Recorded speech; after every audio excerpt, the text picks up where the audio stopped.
Welcome everyone to DansDen Live number 43. I am at risk of putting myself to sleep by talking this gently, but here we go. Again, I must be quiet. I must temper my tones and my volume very carefully. Both doors are closed though, so it should be fine. However, my cat could turn up at any point if he hears me up here. Although it's exactly on the dot and his biological clock is indeed pretty accurate. So within the next 5 minutes, we could hear a meow at the door and I would have to get up and answer it. But oh well. Hello. Today on Dan's Den, we shall be talking about identity, which should be a good time. This will be another ASMR special, which is completely unintended because I have no interest in going into that field of work. But either way, here we go. Hello, Abby. How are you today? How's the last 23 hours treated you? Has it been well? I'm extremely tired because I did a naughty thing and I stayed up way later than I should have done and then woke up way earlier than I should have done, but was the appropriate time to wake up because that's when I usually wake up. And so I've spent my morning carefully measuring my mood and my ability to be energized for this episode. And then once I'm done here, I have one phone call and I shall spend the rest of the day doing low energy, low focus things to help me move forward. So you stayed up the same time that I did. I was also up until 4:30 in the morning. No shame. I didn't. I was late. Who was late? What are you talking about? Late to what? I've been here for 2 minutes. 2 minutes on the counter. 2 minutes on the time. I was here bang on time. 12 o'clock. I'll tell you now, Ethan. I'll tell you now. Don't you dare. So I'll tell you now. I sit here and I watch the clock. I'm usually ready to go at 5 to 12. Yeah. And then literally I watch the clock. I'm there like, okay, 11:58, 11:59. And then when it goes 12, boom, I go live. So I'm not late. How dare you? Your clock's wrong. Hello, Veronica. Hi, Ethan. How are you? How's Ethan today? 1 minute. It might have actually been. It might not. You know what might have happened? It might be that actually I go live at 12, but it takes a minute for it to broadcast and go out into the world. So according to my clock, I'm correct. This reminds me of an argument I had when I worked in a bar. And we had happy hour that would start 7 p.m. And I'm not joking. People would come in with their phones and it'd be like 7:01.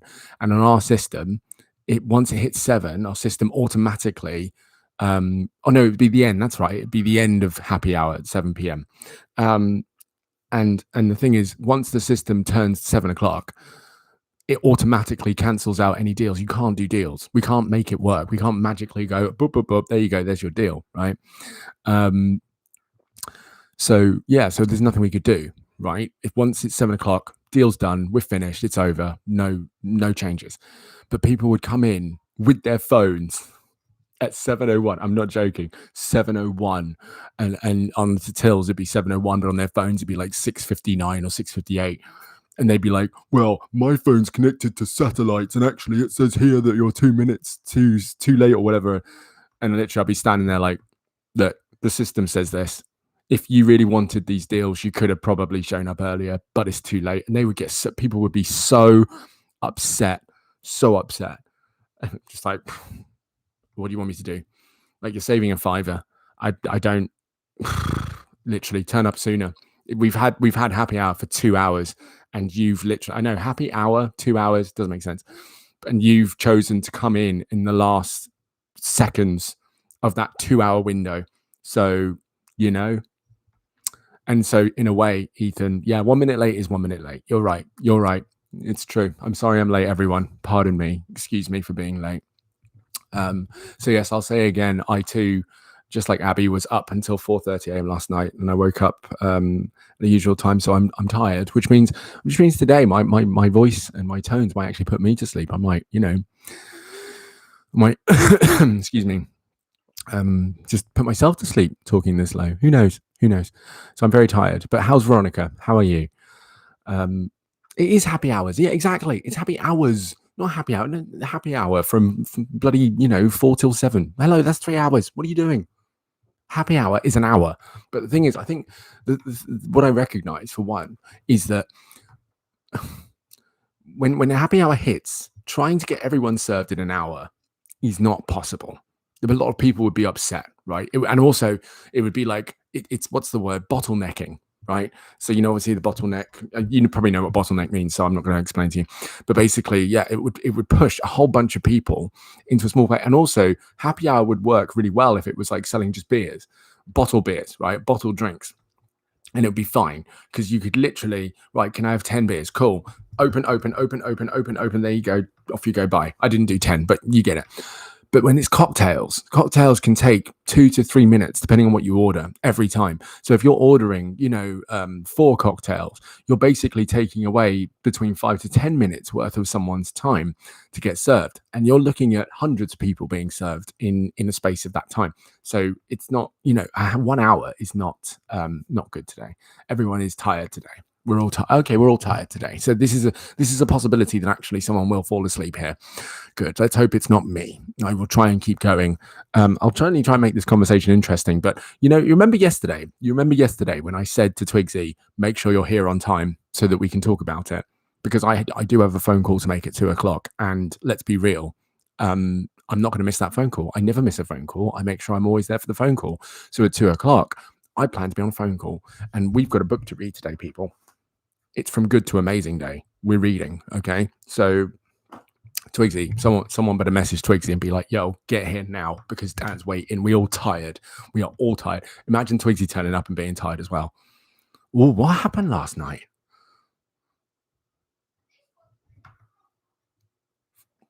It's most likely going to be no. Falling asleep first. I fell asleep at 7 a.m. Woke up at 7:05. Oh, that's not good. Probably sleeping because I'm busy texting me. Well, there you go. Look at us all. Look at us all. Seriously, what a mess. We are a mess. Dan's Den, just a bunch of messes, messying up mess. I love you guys though. Like, look at us all. Look at us. Look at that bunch of mess. Just a bunch of trolls, goblins. I went to sleep at 4:30 a.m. To be fair, it has got a lot warmer out there. And one thing I cannot sleep in, and it's so uncomfortable, is heat. I cannot sleep in heat. I cannot. I really struggle to. Sleeping in heat is so difficult for me. I can't. I'd rather it was freezing and I'm wrapped up in my blanket nice and warm. That's what I prefer. I do not want to be wrapped up in a blanket while it's also warm outside. Why put on a blanket or a duvet if you're in hell? Why? So I have to lie on top of my duvet, but that's no good because I like having a sheet. So hello. Yeah, it's hot today as well. It's really hot. I've got the window open. I can hear all the neighbors with their kids out in the back garden, which is so adorable. It's really cute. Actually, I need to water the plants. Oh my God. So I made a garden, right? I've got a garden out back. Me and my partner did. We planted some trees. We made a little patch. And we're growing vegetables, which is so cool because I've always wanted to do that. So that's fun. And they're sprouting and things. But Mr. Four-legged fur bugger has gone out there. And obviously cats need to poop. We all need to poop. Everybody poops. And has chosen, there's 2 patches of the garden, right? One is basically bare because we haven't planned anything with it yet. We potted the vegetables, so we put them in their own little pot. And then there's Twigsy. There's Twigsy. We love to see it. We love to see it. And then the other one is an actual garden patch, right? We've got a tree, we've got plants around it, we've got flowers and stuff and all that. Now, guess which one the cat chooses to poop in? It's not the bare one. It's not the one that's like a barren wasteland of greenery. No, it's the one that we planted stuff in. He's chosen to take a poop in the place where we are trying to grow plants, which means, as cats do, they poop and then they scrape, right? So what happens is he's basically ripping the plants out of the ground. And it's like, you could poop over there. There is a perfectly good pooping spot right there next to it, less than a meter away. It's there. But no, you had to poop in the place where we plant the plants. Oi, Oh, my friend, it's not okay.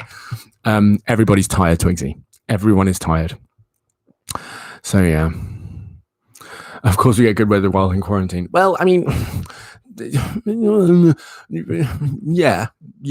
But I mean, it's coming into summertime, isn't it? So of course we're going to get good weather, right? That's it. Yeah. Ooh, any tips for a gaming channel, Ethan? Okay, everyone think about what you like in a gaming channel. Ethan, it depends what kind of gaming channel you want to do, right? I knew someone previously who ran a gaming channel.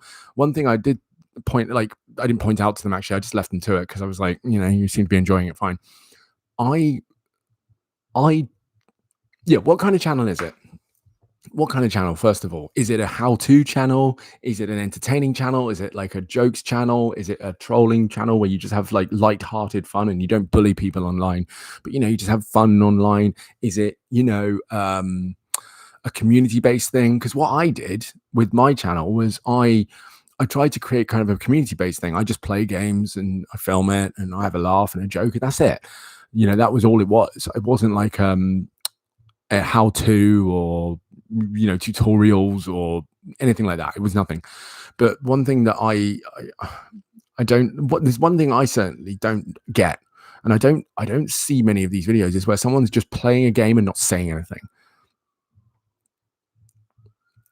Yeah, so that's it. Like, but I think this is important now, Ethan. Back in the day, you could probably get away with that, right? Back in the day, you could definitely get away with just playing a game and that's it. But the thing is, you would need to bring something to that channel that makes them what's going to make your channel stand out. For example, what's going to make your channel different?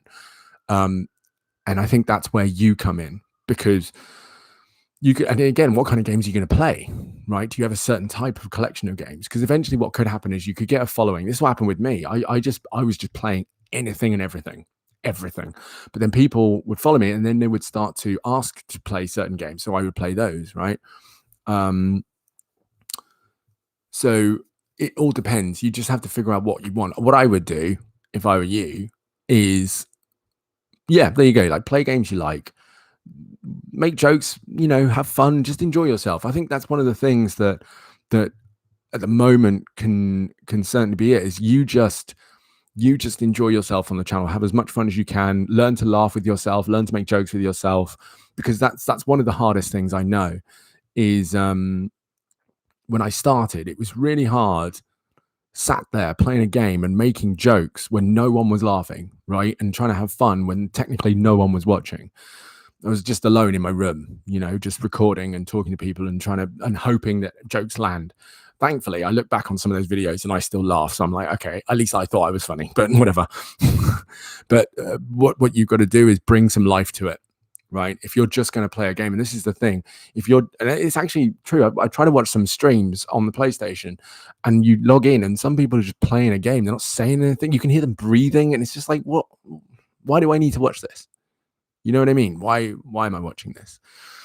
So what I would say, is ask yourself, really, you can certainly start recording and stuff, but first of all, ask yourself, what kind of channel are you really wanting to make and what's going to make it fun for you? What's going to make it entertaining for you?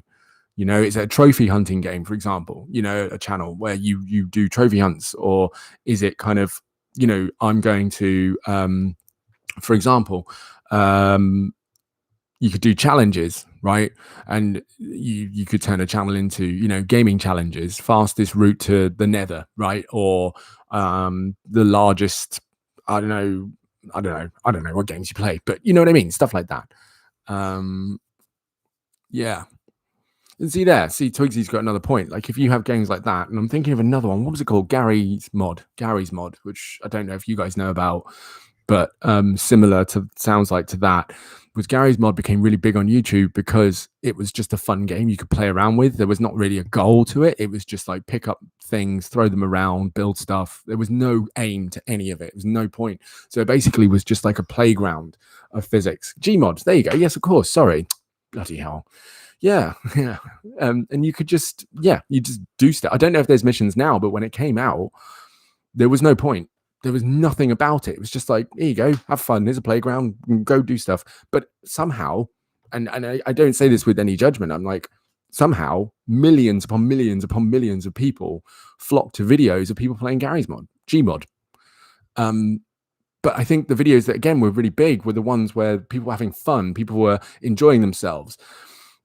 And I think that was one of the draws to my channel for some people, was that I just had fun, really. I mean, I did, what was it? I did some of the series I played. There was a game on the PS3, which I actually really miss. I loved it. It was called NFL The Blitz, Blitz the League.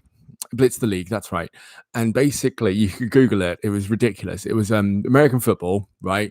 But it was arcade style, and you could like break bones and injure people and do like ridiculous tricks and stuff like that. I loved that game so much. And whenever you broke a bone, it did like a Mortal Kombat thing where it zoom in on a body part that you hit. You could break an ankle, you could, you know, break a wrist, you could snap a hand sometimes. And I know it's gross, but this is a reality. Sometimes you can actually rupture people's testicles. It was so dumb, but it was graphic. So literally you'd zoom in on the body part and it would be like a skeletal, kind of fleshy skeletal form, like in Mortal Kombat. And you would see the body part break, like collarbones, all that stuff. I loved it. But what I did was, when I played the game, I turned it into a series, and I would build relationships with each player. Do you know what I mean? So I would talk to the player as though they were a real person, like I was actually their coach. And I really enjoyed that. And then again, I did Fight Night, a boxing game where I picked a character and I walked them through a career, you know, and I had a relationship with that. Then I played Tomb Raider, where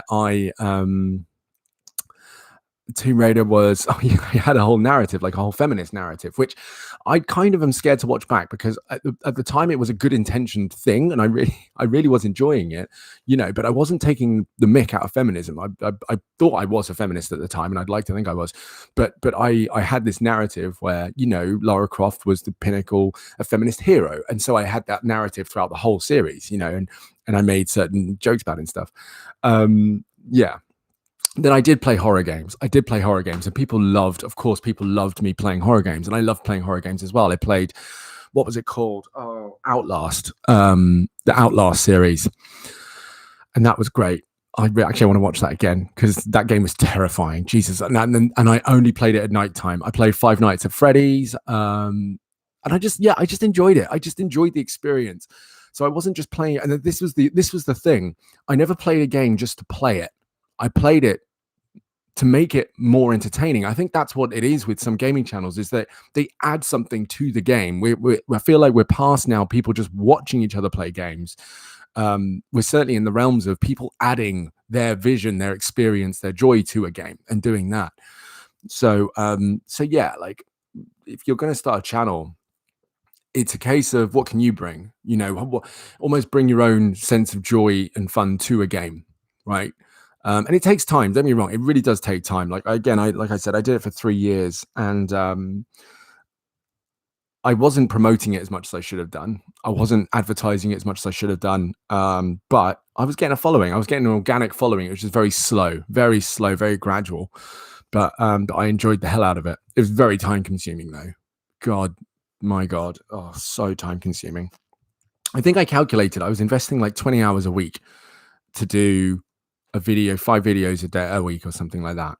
It's like 4 hours recording per video. It's just mental, absolutely mental. But I had a great time, and I regret finishing or stopping a little bit.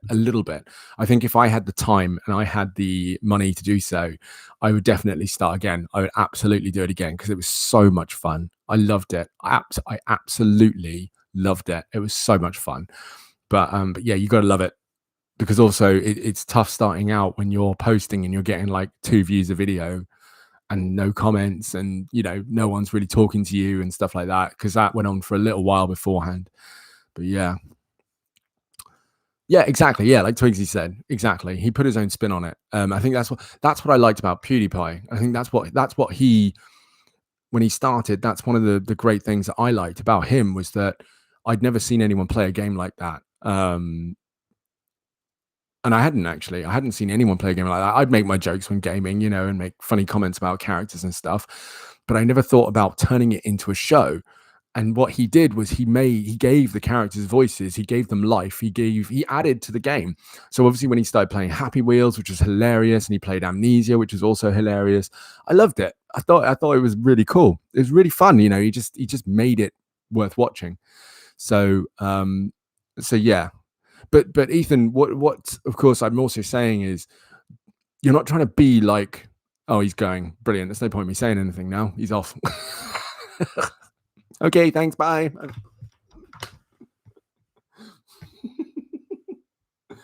Abby doesn't game, so I feel like Abby's just watching at the moment, as is Veronica, just chilling. Chilling, tab billing. Hang on, who else is here? So we've got Abby, we've got Veronica. Abby, Veronica, Ethan, and Twigsy. Oh, okay, yeah. No, that's fine. Right, cool. Okay, everyone's here. Good. I'm sure Abby's there. Abby. I'm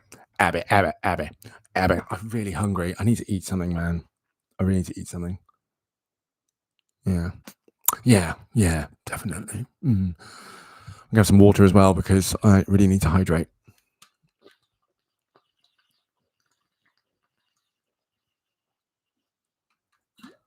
I tell you what, Twigsy, I realize what I'm actually going to say to Ethan when he comes back ties perfectly into the conversation around identity. So we'll segue in, and Twigsy, whenever you want, just put in your thoughts on it and why you brought it up whenever you want, because it's something that obviously you really want to talk about.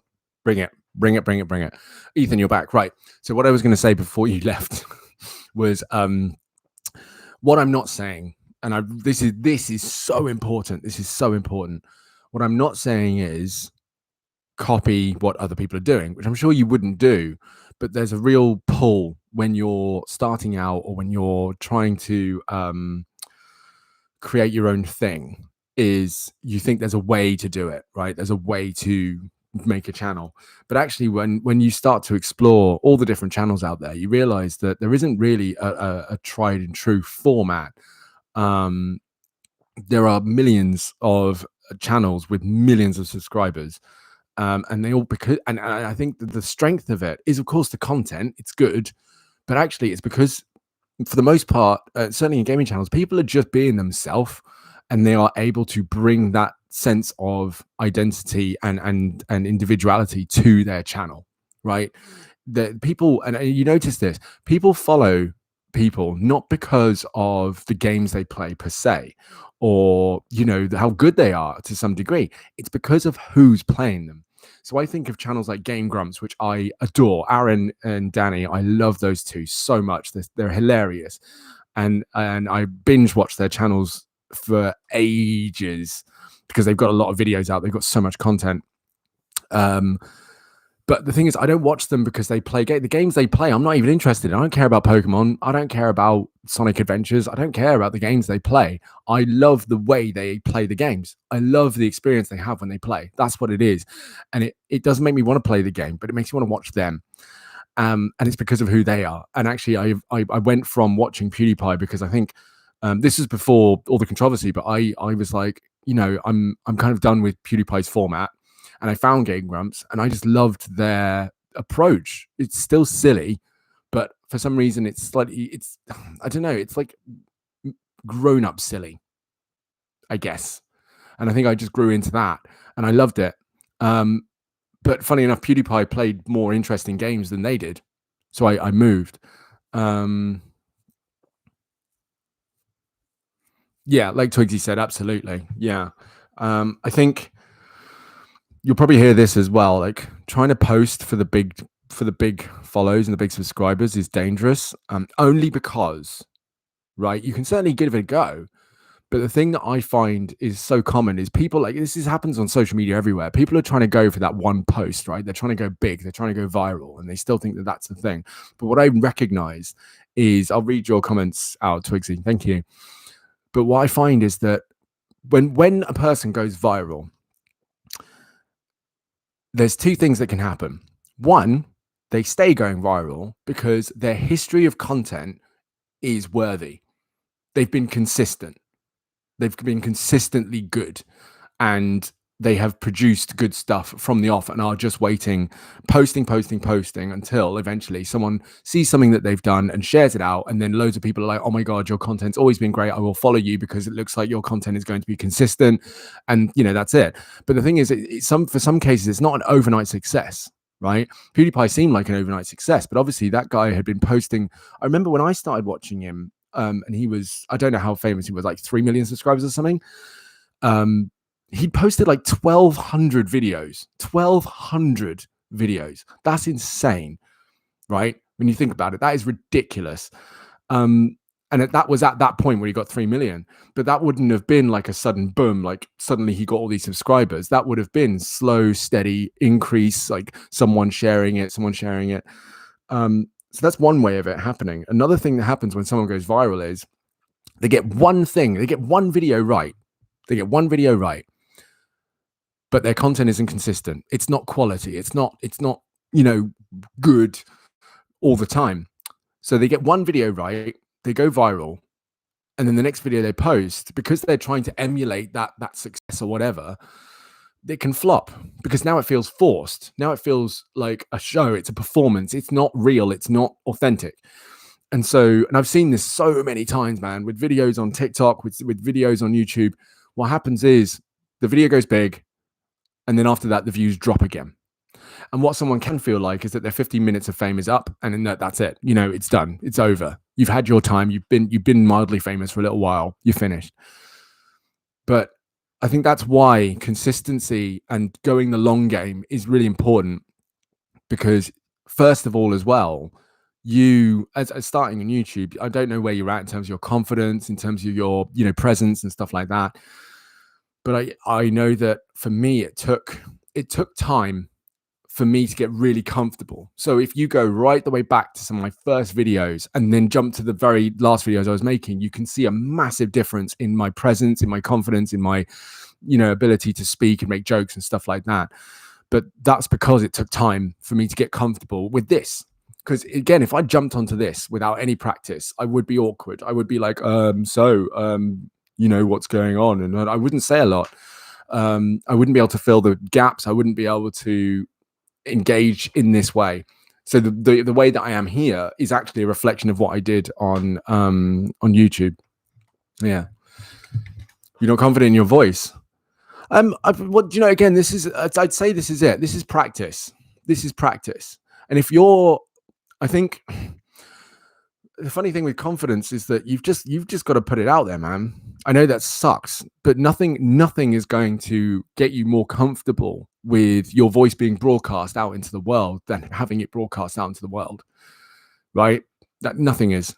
You could record your own voice and play it back to yourself. That could help, but ultimately it's not going to be the same as literally broadcasting it out into the world. But what you might find is that the funny thing is,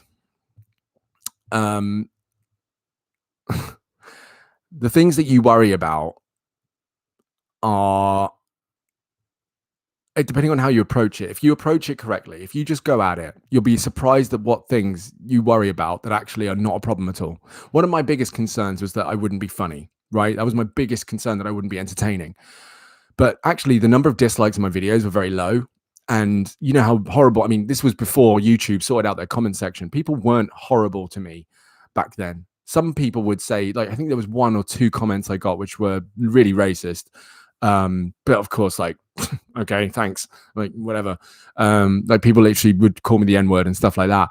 But there was a couple of times that happened. And because I was so small, obviously not a lot of people would find me. So, and I almost got excited. I was like, oh my God, I've got my first hater. Oh, cool. I must be getting somewhere because people hate me now. This is great. But you have to go at it. And just like Twigsy said, what you did was hit the nail on the head and just start posting. Just literally just go at it. Start posting. Just go. Because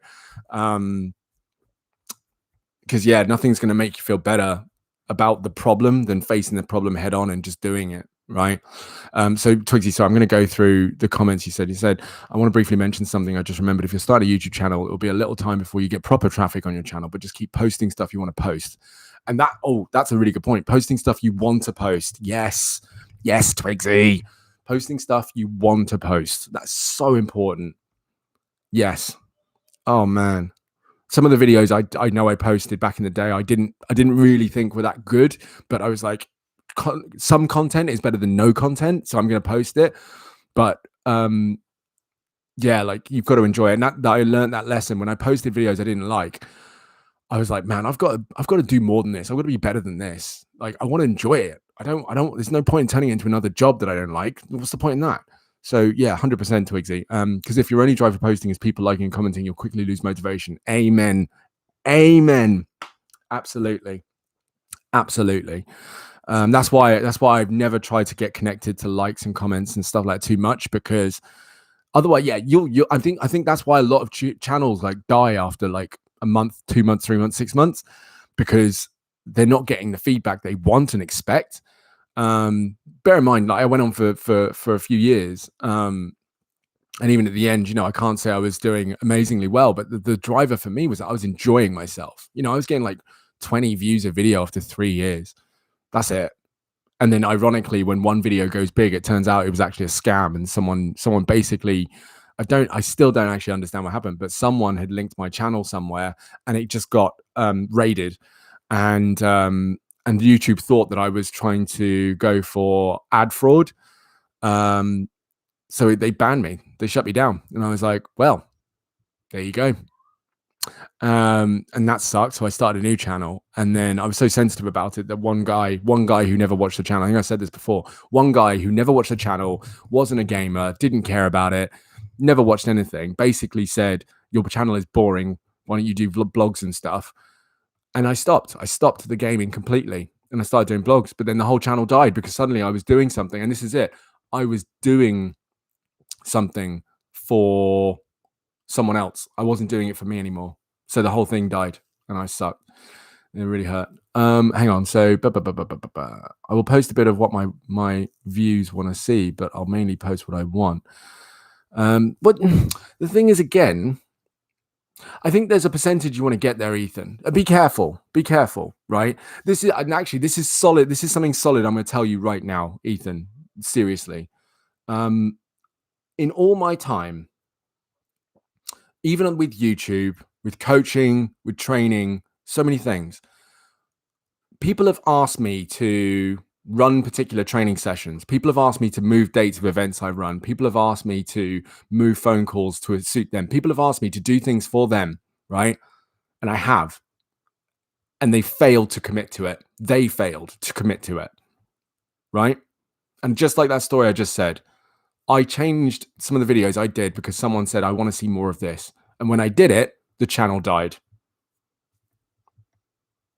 So I would say you've got to carefully measure how much you're going to change what you do. Because if you feel yourself changing for your viewers in any way, even a small bit, and you're not enjoying it, don't do it, man. Seriously, don't do it. It's not worth it. And you can communicate to them. You say, look, I understand this is what you want. The problem with that is that this is something I'm not going to enjoy. I did this for fun. I did this for the joy of it. And I'm sorry that you guys, want to see me do this, but I'm not going to enjoy that. I'm not. So if you're not going to follow me, fine, that's cool. I understand it, but I want to stick at this for the joy of it. And people will respect that. In fact, you might find you get a stronger following, maybe less, but stronger. And a stronger fan base is better than a large, broad, like rubbish one. Trust me, because those are the people who will commit to watching every single video. They will share your video. They'll talk about your video. They'll talk about your channel. See, here in this conversation, Twigsy's mentioned a couple of channels that she, that they recommend. And yeah, like that's the thing. When you've got those hardcore, I've mentioned a few, like Game Grumps I talked about, right? When you've got those few people who are committed to your channel, those are the ones that you want to focus on. And they're the ones who will understand when you say, you know what, that's not going to be cool for me. I'm not doing it. They're the ones. Your ride or dies. And it's better to have, I'd even say it's better to have 1,000 of those fans than 1 million of people who don't really care that much about, who just want to be like, your puppet master, just making you dance around. Trust me. Because you're going to lose your sense of self. You're going to lose your motivation. You're going to lose the fun of it, because all you're doing is what other people want you to do. Which ironically is why a lot of people work for themselves and create a YouTube channel, because they want to do what they want to do, not what other people want them to do. Right. Yeah. So you said here, I used to stream once, but I got banned because my mate wanted to stream with me and he was really racist. Oh, for Christ's sake. It sucks, man. That's annoying as hell. That's really annoying as hell. So, I mean, you've learned a lesson there as well. And it's cool to know that you were doing it before, But yeah, lesson learned, man. I mean, I also, you'll see on my channel, if you go perusing through it, you'll see I did a couple of videos with a guy in America, and we were getting on really well. Everything was cool. Oh, excuse me. Sorry. Everything was great. We had a great time, and I actually really enjoyed it. I kind of miss him a little bit because we had a great time playing games together. He was really good fun, lovely guy. We collabed on a few things. We played Unturned together. I think we played a really weird indie game. We played a couple of indie games together. But the one that we really stuck with, which I loved playing, was 7 Days to Die, I think it's called. No, I think it's 7 Days to Die. Yeah, like a zombie survival game. That was amazing. We had so much fun playing that together. And then I found him on Twitter, and he was saying some stuff that I didn't understand, but at the time it looked like he was stooped in some form of race-based conversation that made me really uncomfortable. And I was like, and I just had to say, like, dude, all due respect, the things you're doing are not the things I want to be part of. So I'm gonna have to cut it off. And I think he was pretty upset about that. In hindsight, I actually think that what he was talking about was something that I would also want to talk about. But yeah, like, that was it. It was done. I was really annoyed, really upset. But sometimes you got to make the calls, man, because it ain't worth your reputation or your fun to do that. So yeah, so Twiggy said, yeah, that's also bad. Posting for the sake of posting will get you nowhere, to be honest. This is why I don't try and force myself to post when I don't have ideas. True, that's fair, for sure. And then you said, yeah, I kind of have that. I just hit 3K subs, and I have a good handful of people who are committed to my channel and love my content and who I am as a person. Honestly, it warms my heart. Yeah, man, like, that's awesome. That's it. It's great. And you gotta, you also, I think a part of the people miss, right, with streaming and YouTube. Abby and Veronica, I hope you're still here. I haven't forgotten you, and we will. In fact, Twigsy, I'm going to start talking about identity after this point. But you've also got to put into perspective, right? It's not like people, and we make comparisons. It's not a million, right? But 3,000 people. Let's just, I mean, we can put that in perspective. 3,000 people. That's insane. That is an insane number of people. 3,000, right? In fact, hang on a minute. Let me just.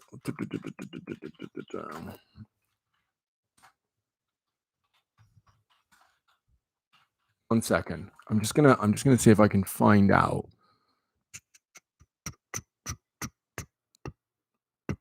Come on. Oh, it doesn't say. That's so annoying. So, oh, come on, it must do. Come on.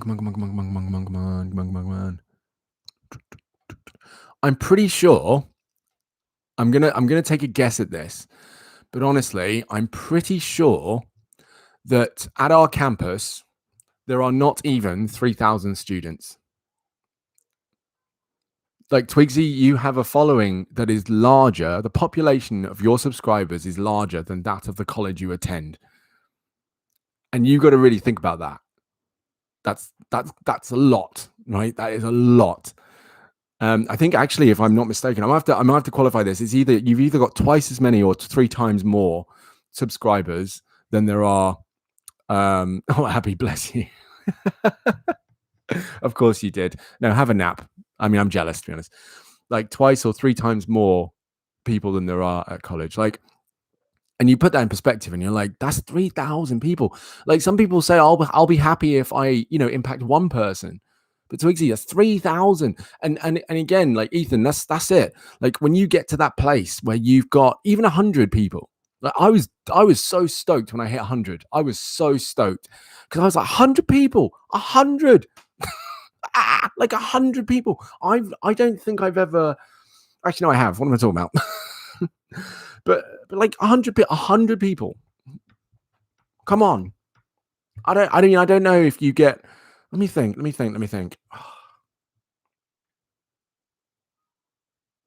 If you were to sit 100 people in front of you and really look at them and just be like, that's 100 people right there who are following me. Like, it's mental. That's awesome. It's awesome. And particularly when, you know, there are some real hardcore followers there who love your stuff. It's a great, yeah, don't lie in bed listening. No, don't do it. It's a great feeling, man. But no, go for it. Go for it. I know that people, that you have your concerns. But in fact, Ethan, I will say now, trust me, go back. In fact, any channel, any famous channel, I don't know if PewDiePie still got his oldest videos up, but find any gaming channel and go back to their first video, right? Now, if they're of high quality, don't worry about it because maybe they have the access to equipment. Find a channel where it started off just dog crap. All right, find a popular channel, go back to their first videos. I was going to say go to mine. You can if you want, but literally, like, because I'll tell you now, right, when I finished recording, I think I had a proper camera, well lit, I had headphones in and stuff like that. But the first time I recorded, I had a headset with headphones underneath, 2 cables coming out my head. The camera was terrible. You couldn't see very well. The lighting was god awful. The audio was terrible. It was all just bad. But you got to start somewhere. You got to start somewhere. And I think it will allow you a bit more comfort because you're starting off at a place where, you know, you might be thinking of those big streamers, you might be thinking of those big YouTubers and stuff, but mate, they all started somewhere. And yeah, I mean, even like Twigsy said, I think some of Pew's first videos were actually in 144p. I think they were really bad quality. He's probably deleted them since. But yeah, for real, like, they're not going to be of the quality that they'll get to. But the thing is, they all had to start with that. Because actually, I'll tell you this now, some channels don't have a camera, for example. They just have a mic. Some channels do really well with that. I've been watching, because I bought this new city building game. I've been watching tutorials, and some of their channels are great because they're really informative. They're really helpful. They have a great sense of humor. There's a guy I watch called Biffa Plays Games, and he's just a fun guy. He's got a great sense of humor, really funny. Not like he's a comedian, but it's just his demeanor is really warm, welcoming, funny, you know, entertaining. And all he does is he just does tutorial videos, but they're fun to watch, and that's it. So yeah, like that's it. I didn't fall asleep. No. So let's get into it. Let's get into identity, because it was an interesting thing to pick up from you, Twigsy. And the reason I made a note of it is because identity, first of all, I'm gonna just bring up the definition. It's always good to start with the definition. What does identity mean, right? The fact of being who or what a person or thing is, right? The fact of being who or what a person or thing is, and that's really broad. I think Veronica has gone to sleep, but I'll take the view numbers. I could guarantee Veronica fell asleep as soon as we started talking about gaming. Veronica was like, "I'm out, deuces, later." So I think the challenge is, and we're not taught this, right? And it's in our language. I'm going to start here, Twigsy, so you can, of course, take it wherever you want it to go. But we're not taught the element. No, there's no shame in falling asleep at all. Like, chill. Everyone can have a nap. Have a nap if you want to. My God, please, you know, take your time. We're not taught about how we understand ourselves. And again, it's in our language about how we talk about ourselves, right? One of the biggest fallacies of identity that I've certainly found is how we identify ourselves with emotions. I'm a sad person. I'm a happy person. I'm a grumpy person. I'm an excited person, you know, that kind of thing. And I'm a positive person. And I fall into that trap as well, because it's so common and so ingrained in our language and our society that we don't catch it when it happens. But the problem with that straight away is a statement like, right, I'm a happy person. I'm a sleepy person. Like, I'm a night owl, you know, I'm, I don't know, whatever. The part that becomes problematic is that they are almost global universal, permanent terms that we use um, that define us. And the problem with that is that if we go around going, I'm a happy person, I'm a happy person, I'm a happy person, we miss out the fact that we are also a whole human, right? A whole human. And to be a happy person would suggest that yeah, we are going to be happy all the time for the most part, right? And we have to be, because the moment we're not being happy, we're not being ourselves, and therefore, you know, we're suddenly out of odds with our identity and who we are, and we forget that actually we can be in a good mood, we can also be in a bad mood, we can be in a funny mood, we can be in an awkward mood, we can feel nauseated, etc., etc. We can be all these things. And so identifying with a feeling or emotion is a fallacy. It's a complete fallacy, because emotions are temporary, whereas we, of course, are not permanent, but we are a constant. And this also, of course, applies to this element of how we identify in terms of sexuality, race, ethnicity, da da da da. I have no problem with a person being a part of, let's say, LGBT. I have no problem with persons, you know, identifying as black or white, so on and so forth. But where I do have a problem is where, and this happens on such a subliminal level that if we don't catch it, we F ourselves up, right? This is why we F ourselves up. Sad potato and chaotic crackhead. Thanks.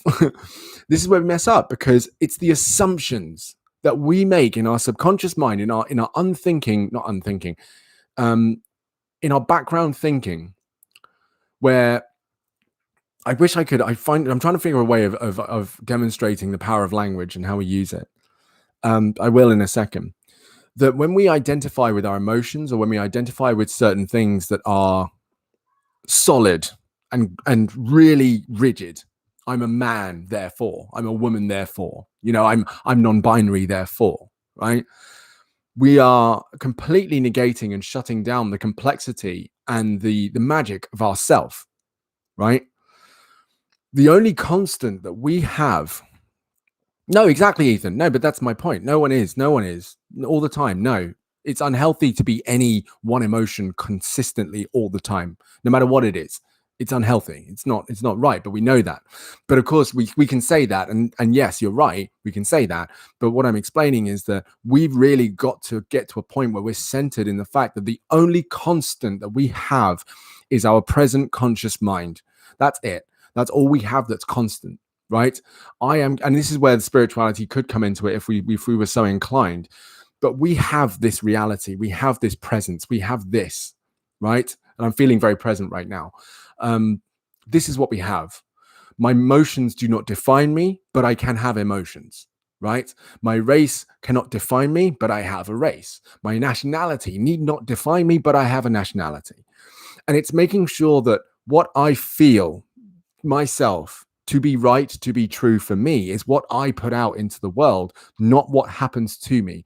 And I think we're not taught, this is it, we're not taught to create ourselves into the world. We are taught actually to respond to what the world gives us. And that's where we can get messed up with identity, because if we're told you're a boy, you know, man up, you know, boys don't cry, whatever, or of course you're a girl, you're not supposed to do A, B, C, D, and E, then that will get to us. That will get to us. And depending on who we hear it from, how often we hear it from them, and, you know, how impressionable we are, we're going to take those things on, whether we like it or not. And that means even when we're being our true self, we're still going to feel like we're betraying an idea of what we're supposed to be. So the constant that we have is literally looking at ourselves and how we experience the world. It's certainly not going to be where we go. For example, I'll even do this. You know, I'm not black. I'm mixed race, right? But I'll be honest, for the sake of argument, I'm going to say, growing up back in the 90s, mixed race wasn't really a conversation that people had. I was black. It's this whole one drop rule where basically, if you're not white, you're not white, and therefore you're either black or Asian or whatever. That's it. Solid, done. So that's what I grew up with, and it was very tough because it was binary. It was like, you're here or there. That's it. You're not in the middle. You're here or you're there. So I was called black growing up. So I might slip into that, even though mixed race is absolutely a thing. And so I could say, right, well, I'm black, therefore I guess I've got to act black. right? And suddenly you're turning a race into a character. You're turning it into a caricature, a parody. You're assuming a lot, and the scary part is you can only put into that character that you've created in your mind what you've experienced and seen. That's it. You can't create something out of thin air and say, right, okay, so I'm gay, right? And if I had no experience of homosexuality being, let's say, flamboyant, being super feminine, being colorful, I wouldn't identify with that because I have nothing of that in my head. I would create a character of gay based on what I'd seen, right? And that's the problem, is that we just make it up. We make it up and assume if we're adding those characteristics to those identifiers. Whereas actually we can say I'm gay, but I'm still going to be exactly the way I want to be. I just happen to be gay.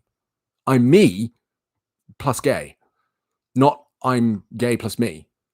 No, it must start with me first, right? I've got to be point one, first base. That's it. That I go first, and the identifiers come after, because otherwise me gets lost. The constant that I have on the inside gets lost along the way, and this flow of existence of dancing through the emotions and fluctuating between experiences and ideas and thoughts is allowed, so that we can truly process the world as we want to process it, not with a thin and really wet paper bag veil of what the world has told me this thing means, right? And that takes practice. It's the thing, because we don't learn it, it takes practice and it's hard. And actually, I'll even speak to you on this, Ethan. The thing with voice is it's a kind of a dysphoria, and it's common. It's very common, really common. I think I don't think I had it actually, but I talk a lot. You know this. That obviously, when you hear your voice back, you're hearing it outside of your head. You hear your voice in a very unique way. Only you hear your voice the way you hear it, because it comes from within here. You can feel the vibrations in your throat and, maybe at the back of your jaw, depending on how your voice comes out. So you hear it internally, inside your head. You don't hear it out here until you do, and it's played back to you. And that's why it sounds weird. But the more you hear your voice, the more you're like, well, that's just my voice. You get used to it like you would any other person's voice. That's me talking. What I'm hearing of my voice now is not the same as what you're hearing. But that's a form of connecting with that sense of that is who I am, right? That's how I sound. We can't change it. We're not going to go to surgery and get surgery on our voice to change it, because all that's going to happen is we're going to have a different voice. We're going to hate it even more because it's definitely not us, and and now we're hearing it again even more alien because we're not hearing it the way we hear it in our head. So we just have to get comfortable with that. We just have to, and that's something that I always tell people, like, just get comfortable with your own voice. And this was another problem, another thing in language. It's amazing is people actually say you love the sound of your own voice as an insult. Oh, he loves the sound of his own voice. What the hell's wrong with that? What is wrong with that? I know they mean, oh, you talk too much, but it's like, just say you talk too much. People say they love the sound of their own voice. That's a great thing. It's you. That is one of the intrinsic elements that make you who you are. That is a powerful tool you have there. When you fall in love with your such a constant, that's one of the constants, right? That thing that comes out of you, that is born from you, that is biologically tied to you, you fall in love with. That's part of you, right? That's yours, uniquely yours. That's yours. Love it. Be one with it. People tell me I love the sound of my own voice. I'm like, hell yeah, I do. Of course I do. Why wouldn't I? Jesus Christ. How could you hate something that is intrinsically tied to your identity? That's ridiculous. It's preposterous. And I'm not shaming you here, Ethan. I want to make that clear. All I'm saying is it's in our language. It's in our language to push the parts of us that are constant, the parts of us that we want to love, the parts of us that make us feel good to be who we are, not what we are, just who we are in a constant. The language makes us hate that. When actually, no, we want to love that. I that's my voice. I have this thing. Only I have this thing. Only I can word this in the way that Dan words this. Only I can say this in the way that Dan says this. This is mine. And I get to keep it for the rest of my life. Why the hell would I hate it? And why the hell would I not waste time not using it? Share it with the world, Ethan. You've got a gift. It's your voice. Share it with the world. I'm not saying you're Ariel from The Little Mermaid, but come on. I actually have an energy sing. Maybe you're a great singer, but that's yours, right? That's yours. And with the goodness that you want to put into yourself and into the world, your voice becomes a key part of that, right? Sharing with people, betterment. The fact that you've even, the way you've conducted yourself here in the chat is beautiful. I love it. You've been so supportive and positive and wonderful. It's great. So you can imagine your voice having that same impact with people in the real world in your life. Your voice does that. You say to someone, hey, congratulations for the subscribers. Your voice did that, right? When you say to someone, hey, sorry you've had a crap day, I hope it gets better, and they feel better for it, your voice did that. How could you hate that? That is the vehicle. That is the vehicle of the goodness that you could put in the world. Fall in love with it, man. Share it. Get on a stream. Make people love it. Sorry, I'm on one. Because again, I think this is an interesting place because identity gets messed up. Identity gets messed up. Oh, actually, thank you, Twigsy. I've just read your message. I'll come to that. And in fact, I'll speak to it now. So, by the way, main reason I randomly brought up identity the other day was because I struggled with gender identity. Somebody asked me yesterday if you're gay because you act energetic. And I got triggered.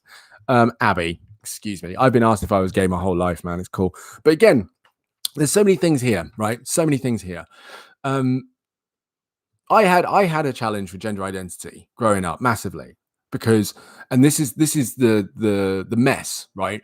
Is that there was a strong sense of what a man was supposed to be. And the thing is, I think I've said this before, I've got multiple things in that I'm mixed race or black as they were in the 90s. I'm tall, I'm large, right? I've got quite a deep voice, it carries, I'm a loud guy and I'm energetic. So there's so many assumptions that people can make about me.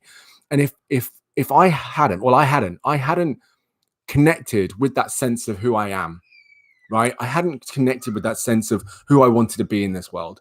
And so with that disconnect, with that being unstable, it was easier for people to put their expectations upon me. I'm the large black guy, right? And the assumption, and this was an assumption that people made, and like, I'm over it, don't worry, but the assumption people made is that I'm a fighter, I'm tough, I'm aggressive, I'm angry, that kind of thing. I don't know, as you experience, Abby, you've experienced me here. Does that come across in any way, shape, or form? Probably not, right? Like the idea of seeing me angry, I don't know. It happens, it does happen, but a lot of people can't imagine me angry. But growing up, a lot of people just assumed that I'd be angry, aggressive, black guy, because I'm big and I'm black and blah, blah. And then I'm a man. So naturally, of course, I'm also a massive hornball, a sexual predator, right? So there were so many things that people assumed about me. And because I wasn't able to get in touch with that, I would start to identify with that expectation of me, because again, it comes back to this element of it was easier for me to just be the way people expected me to be than to be the person I actually really wanted to be, which was me.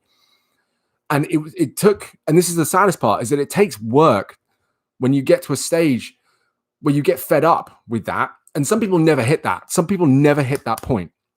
And you can tell because they still hold on to gender constructs. They still hold on to race constructs. They still hold on to nationality constructs, all these nonsense things. And they go to their deathbed still having these expectations of, if I'm not doing this, then I am not worthy of this, right? If I'm not behaving the way a man should behave, then I'm not worthy of calling myself a man, like it's a bloody medal. Okay, cool. Like, well done, you're a man. Oh, good for you. Yay. Like, I don't know. So I think it's again, yeah, if it was easier. And yeah, as I reached a point, I was grateful. I'm grateful I reached a point where I got so fed up with living up to the expectations of others that I was like, I'm just going to do it my way. Do you know what? I'm just going to be Dan. I'm just going to be Dan. If people expect anything other than Dan from me, that's on them. That is on them. That's not on me. I'm exhausted from trying to be what people expect of me based on my identifiers. What a waste of life. What a waste of time. when I have something that I could love, I could have a feeling of joy and happiness every day, knowing that I am being exactly who I want to be. And I don't give a F about what anyone has to say about it. Because if they expect me to be something else, well, I guess they've got work to do. And that's genuinely how I see it now. If someone expects me to man up or be a man or anything like that, I'm like, yo, you got work to do. You've got serious work to do. And I feel sorry for the people in your life that you put this on. Because if they're in your life, they'll see you more often, which means you're doing this to them all the damn time. And I feel sorry for them. I'm immediately going to get away from you and not be in your space. We're not going to be friends. And that's that. I think the point is sometimes, and I think this is it, in regards to gender identity, what I'm going to say here, Abby, Twigsy, is I don't identify. I don't. I know, like, sex-wise, I'm a man. Yes. Gender-wise, I wouldn't even say I'm non-binary. I wouldn't. The other thing is, and the reason I've put it away is because the moment I try to see how I identify, I realize that what I'm doing is I'm basing it off of arbitrary, made up nonsense rules that create what makes a man and a woman. And where I get lost is those things are interchangeable completely. They're very interchangeable. It's possible that things that men do, women can do. It's possible that things women do, men can do. And the only reason that they do things like that is because they're socialized that. They're taught this behavior. And so this thing doesn't make sense. So for me, I'm like, I'm just going to throw it all away. I know that I'm a man according to my biological sex, but in terms of gender identity, I'm doing it. I don't do it. I do not do it because it's just the whole thing's a mess. The whole thing's a mess, and I don't play around with it. So I allow that not to be something that concerns me, because why do I need to identify that? Can I be Dan without that? Yeah, I can, actually, because I'm here. I'm me. I'm real. I think. I feel. I have a conscience. I can move forward in life. I can make cereal. I can make toast. I can get a job. I can do all these things without that. So why do I need it? What for? What is it going to add to my life? Zero. So I let it go. I let it go. And again, that comes back to this element of when people expect things of me because of my perceived sex or gender, as they want to call it. I'm like, well, I guess you're going to be disappointed from me then. Sorry. In fact, well, I'm not sorry, actually. Can't apologize for who I am. It ain't going to happen. So, yeah. Who left? Is Veronica still here? I think Veronica has fallen asleep, I think they're gone.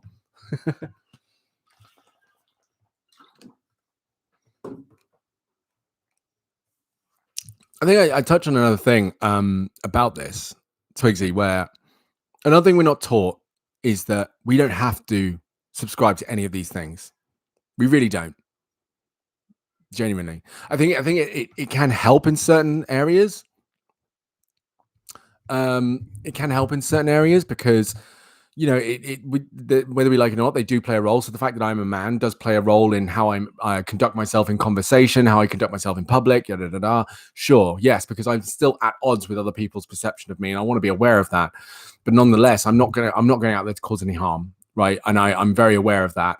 But that's it. Like I only am aware of it based on other people's ideas, but otherwise, no. Okay, Ethan, are we still chatting at 2? Ethan, you said no. I was a bit confused. Did you say you wanted to chat? Do you want me to call you at 2, or do you want to sleep? What are you doing? What's the plan? What's the plan? What's the plan? What's the plan? What's the plan? What's the plan? What's the plan? What's the plan? What's the plan? What's the plan? What's the plan? What's the plan? What's the plan? What's the plan? I can't even say that. I'm so tired. I feel a bit sick.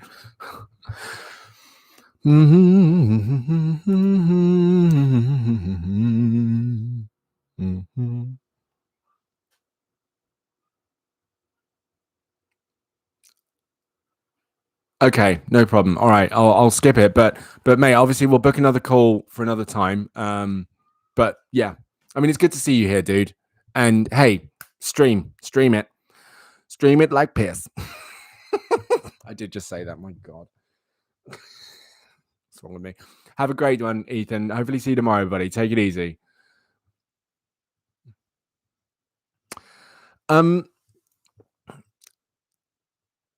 See you later, buddy. Twigsy, so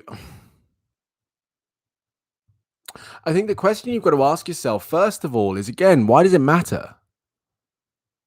Why? Because there's another interesting thing about being non-binary that I understand is that it doesn't mean that you're completely blank, right? Um, and that's it. But sometimes you can go for it, and this is the fun thing. This is what drag does, right? This is the beauty of drag. Is drag is the art form of gender. It's an expression of gender, and of course completely ignores the requirement of biological sex. It's a performance of gender. That's what it is. And what that says to us is that you can wake up one day and go, hey, do you know what? I feel like putting on some lipstick.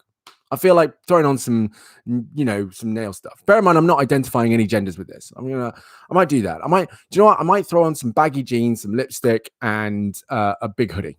I'll try that today. But then tomorrow, do you know what? I fancy wearing a skirt or a dress and, just like bed hair. Tomorrow I fancy putting on some skater shoes and shorts. And I'm just going with the dress code, right? But it's basically what I'm doing here is I'm saying, bringing that into yourself. It's like, it sounds more like you're just trialing it and seeing how it feels. Whereas actually you can literally go, like day to day, how do I feel? Because being non-binary in a way does mean that you can just basically however you feel, and the thing is, non-binary means that you're not necessarily subscribing to either or, which means that you wake up one day and you might feel a little bit more, let's say, masculine than feminine, and therefore you're going to present yourself that way, and that's going to be how you do it because that's how you felt that day, right? So again, I think what I'm saying is you can start with yourself and go, well, what really works for me, what doesn't work for me, what isn't going to work for me. And that obviously can be a bit uncomfortable, but you could just be trying it on. That's it. You could just be trying it on and see how it goes. There might be a chance that actually you're not genderqueer at all. You tried it on and actually it turns out, you're not. You probably be able to identify it a little bit better later on. Who knows? And I'm not saying that's true. I'm just saying maybe. But you're trying it on. But of course, you still got to ask yourself, how does Twigsy feel with this? How is Twigsy really sitting with this? Is this helping? Is this good for me? Is this going to help me? Right? If it is, fantastic. Great. If it's not, cool. Okay, I tried it on. Don't work. I'll put it away. Because again, it's always going to come back to, I think it's because you said, I've been trying to tell myself I'm genderqueer and I don't care and just leave it at that. But for some reason, when people call me she, sometimes it bothers me and I can't take it off. Okay. And I apologize as well, because I noticed I do that, but I do correct myself because I know that you said it and I really want to hold to that. So excuse me. But I asked myself why it matters in the first place. And the answer is usually that it doesn't, but it still sits there in the back of my head. Well, I mean, I think, so actually I'll speak to this as well. So I'll tell you about my journey here is that I had an issue with being called a man, and particularly like, oh, you're such a typical man and stuff, because it was something I think, and maybe this is familiar to you, I don't know, but it was just something I never identified with. But then again, this is the problem, was that when they would say you're a typical man, and I say they, just people, whenever, whoever, or say, oh, you're such a woman, I was like, I'm just being me though. I don't see how that connects to be my sex at all. I do not see it. I never have. I've never seen it. I'm like, how has that got anything to do with my sex? I don't understand it. It doesn't make sense. And it did upset me because it meant that people were not seeing, and this is the thing, people were not seeing me for how I was identifying with myself, which wasn't labeled. It was just, you're not seeing me as I just am. That's the thing. And so maybe when people are referring to you as she, you don't feel that. And therefore, there's a kind of a problem of, wait a minute, you're not seeing me the way I see myself.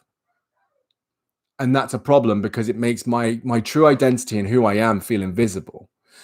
And it makes me feel like as I want to be seen, does not exist. And it hurts, right? It does hurt. And I get that, which is again why I correct myself and why I apologize for getting it wrong, and it's a practice that I will constantly put into place in general all the time. But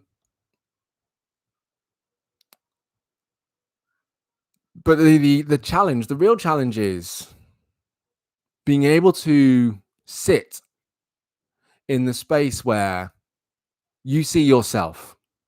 The clearer and more vividly, and you see yourself with the greater level of clarity that you see yourself, the less it worries you, because you're in a better place to understand that person, when they use the wrong pronouns or just see you differently from the way you see yourself, it's not about you being invisible, and it's not about you not existing. It's about their lack of ability to understand the complexities of identity, to be able to navigate the complexities of identity, right?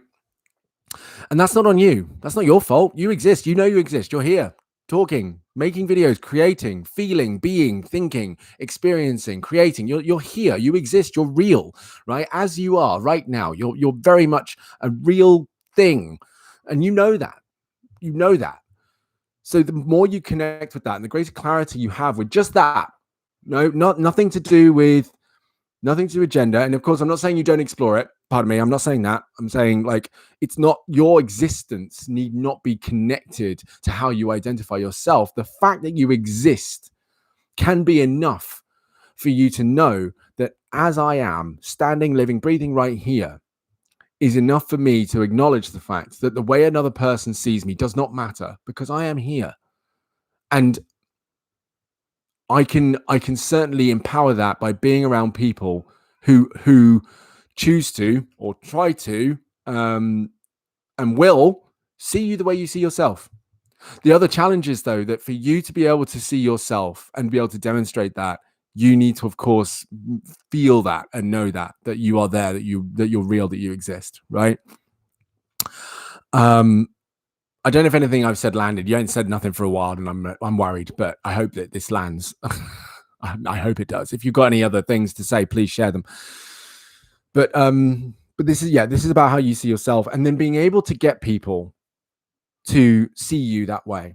And it's tough. It's hard. It's really hard. I think the more the way you see yourself is seen as less the norm, the default, right? Cisgender, straight, etc., all that stuff. You're up against it more. You are up against it more. But that's why you've got to do that work. You've got to do that work to be able to really understand and acknowledge. And of course, it's also about setting those really hard boundaries. So it took me a long time, but this is why I want to work with young people, to be able to give them these tools sooner. Not that they'll be able to apply them sooner, but just so that they'll know about them sooner, so they can apply them sooner. Is setting those boundaries of, the moment you get a bad vibe from a person, just we don't even talk. It's not about hating them. It's not about being bitter towards them or anything. It's just like, we ain't going to get on. We're not. I've stopped dating people for the same reason, not because they have been problematic, but their friends have been problematic. I stopped dating people because their friends, she told me, oh, my friends, would probably take the piss out of you because you're quite feminine. And I'm like, all right, well, then we're not going to date, because I'm not going to hang out with your friends. And that's something there's no point in us. There's no point. 0 point in this. So, like, yeah, I just stopped straight up. And it's about setting those boundaries, because also, I think I've said this before. Remember, I talked about the silos of life. It's knowing that there are people out there, and clearly there are, Twigsy, people out there who acknowledge you, who can see you for the way that you are seeing yourself, and trying to further see yourself. And that's it. That's all you need. That's all you need.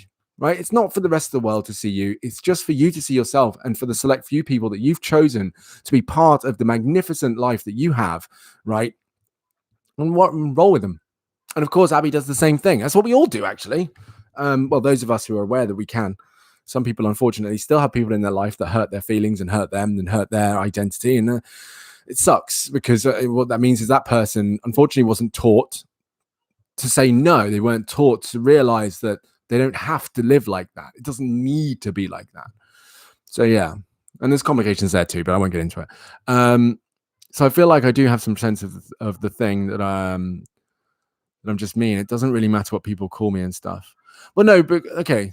The only reason I'm questioning non-binary is because I don't see myself as anything other than just me, and I think I kind of want to externalize that and just identify as me. Yeah, for sure. Just go with it. Go with it. And the thing is, yeah, you can take it on. And I think one way of seeing if it sticks is seeing how often you think about it. Am I being like, how often am I being non-binary today? Right? Because if you're having to ask that question, then maybe that's not the one. Right? If you identify as non-binary and you go with that, and it just fades into the background and becomes a thing, and that's it, then the chances are that, yeah, absolutely. But if you're every day going, so how am I going to non-binary today? No, that's not the one. I think when you're questioning it like that, you're asking yourself to enforce the expectations of a non-binary character, not you, right? And if it fades in the background, I mean, yeah, again, two things can happen. One, yeah, you're non-binary, you're going to just roll with that and you're fine with it and it's comfortable and you're living and it's cool. Or two, actually you're not, and being non-binary wasn't a thing in the first place, but you don't care because it's gone. It doesn't matter, right?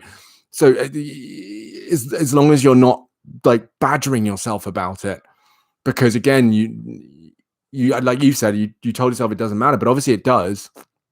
Obviously it does. But there could be a battle of what you feel is expected of you against what you want to be, right? So yeah. So sorry, which is neutral, and neutral kind of ties to they them pronouns for me. I feel like if people just call me they them, they can't attach me to a gender stereotype, so I can put more of myself into it. Yeah, see. So really that says it all, Twigsy, is that you're trying to say you're non-binary so that it stops people from expecting things of you. But actually, that's never going to stop happening. It's never going to stop happening. People still expect stuff of me today. Like, I remember, what was it that happened now? Two events that come straight to mind. One, I was attending a baby shower for my partner's colleague, and I was doing the barbecuing, not for any reason other than actually I was asked to, and I said, yeah, that's cool, no problem, because they needed someone to cook for them, so they could enjoy the baby shower and drink and have a good time. It's fine. But it was at the end, they were packing up some stuff, and this lady in front of me was packing up, I think it was a chair, into one of those sleeves. And I could have written that moment myself. It was so predictable, so predictable. I was standing there watching her put it away, and I didn't want to be like, "Oh, do you want a hand with that?" or "Da da da." Do you want to help? Because I was like, "She's got it." So I don't patronize her by offering help. She looks like she's got it. And then eventually, she kind of went, "Ugh," and she looked one look at me and went, "Oh, this is a man's job," and just gave it to me, just in the assumption that I was just going to do it. And I was like, "Okay." Sure. I could picture that. I pictured it. I knew it was coming. I knew it. I knew it was coming. And it annoyed me. It did annoy me. I did it, obviously. But I was just like, fuck's sake. Can't you just learn how to do it? Hello. Deal with your own embarrassment of not being able to do something and do it. Like, it's not hard. But yeah. And then another time, it was a street party in London. It was amazing. Really good time. And someone had brought their whole living room out into the street. And there were couches and chairs and tables in the street. But of course, the party had to end and the street was going to open up again. And I remember again thinking, I'm going to be asked to move these. Why? Because I'm the strong man, right? A lot of women around. I was a strong man. And again, I was even having a conversation with a person about, gender constructs and ridiculousness of it, and how, I hate being expected to just do stuff because I'm a guy and yada, yada, yada. And literally not 5 minutes later, Daniel, you need to move the couch. Yo, what? Huh? What? You can't move a couch? Funny enough, they ended up moving the couch because I did get up a tiny little protest. I was like, why? I don't want to. I'm tired. Don't want to. So they ended up moving out. They actually had a really good time with it, and I was happy. But yeah, like that. That's the sign of that stuff where, like you say, yeah, they can't attach gender stereotypes, so you can put yourself more into it. That Twigs, I mean, I hate to say it, that's never going to stop happening. It's not going to stop happening. And actually, I've even called myself out here. Like, I since you said I would prefer they, them, I've basically, I've coined it and I've gone, right, okay, cool, I'm going to do that. But I've still slipped up. I've still made the mistake, but I will get better at it. But the thing is, some people ain't even going to put that effort in. Some people ain't going to give a damn. They are going to force that expectation on you, just like those two stories I told you, right? So yes, like go with the non-binary, right? Go with that, identify that, and work with that so you can put yourself into it. But I think at the same time, ensure that you can have enough fortitude to understand that the expectations of you as the way people see you, not the way you see yourself, but the expectations that will be put on you because the way people see you will not change. It won't change. People still gonna be doing that. Hopefully, not by the end of your lifetime. Hopefully, that'd be great. I just fear that it will continue to happen. And actually, that's where you the kind of double-edged sword really is that it sucks that it happens, but actually it really builds. It helps. It does help you if you do it right and if you work on it correctly. It really helps you become more solid in who you are, because when those events take place, you build up a resilience to doing it. You'll build up an element of resilience and fortitude in yourself as you experience this more often, as long as you go about it the right way. Of course, I'm not saying you throw yourself to the wolves and let everyone call you stuff you don't have to identify with, of course, but over time, what it does is it really helps you get grounded in the constant, because it's like it becomes like an emotional response when someone refers to you in a way that you don't identify with. Your emotional response can be, well, you don't see me for who I am. And that's it. It's like a simple statement like that in your head. You do not see me for who I am. Continues to put into cement and concrete the fact that you are aware of who you are and it is not that. And that becomes a mental exercise of you really getting into that place, that groove of this is who I am, right? As a rebuttal, that's not who I am. This is who I am. And it's not to say obviously it's gonna ever not hurt or anything like that, but I think it really helps you get to that place. It really helps you get to that place. So here you go, some more comments here. Yeah, I've had experience with forcing gender stereotypes and stuff back when I thought I was trans, and I strongly try not to do stuff like that now, and I pay attention to it more. I don't know if it will help with expectations at all, but I can plan to slowly change my style to look androgynous because I really like that sort of style. Yeah, there you go. See, and absolutely go at it. For sure. Continue on with that. I think, yeah. And again, that I think that's the thing. That's exactly it, right? When you are able to really dig into the way you identify yourself, the world responds as you've experienced. The world responds either way, and bad and good, right?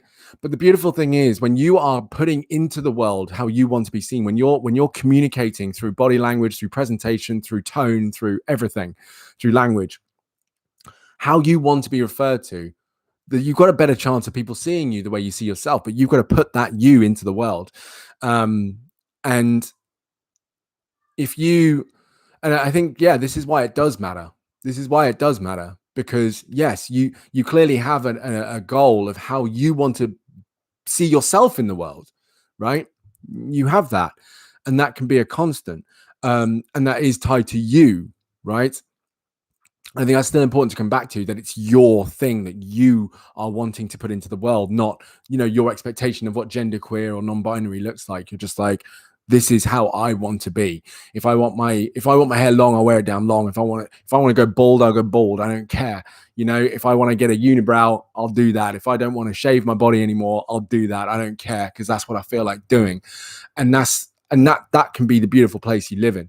But yeah, you bring that into the world as a constant of who Twigsy is, and the people can respond. They can respond however, you can expect them to. But ultimately, you're still presenting yourself as you would like to present yourself, and you hold on to that. As long as there's no friction with it. So I think maybe it sounds like the friction is actually trying to shut that thing down, like saying it doesn't matter, when clearly it does. It really does matter. But yeah, only because you said it, they can't attach you to a gender stereotype, and it's like, yeah, they're always going to do that. But you'll get it once you get into a place where you really get solid and more confident with who you are. Then don't worry, you'll be good as gold, right as rain. You'll be solid for sure.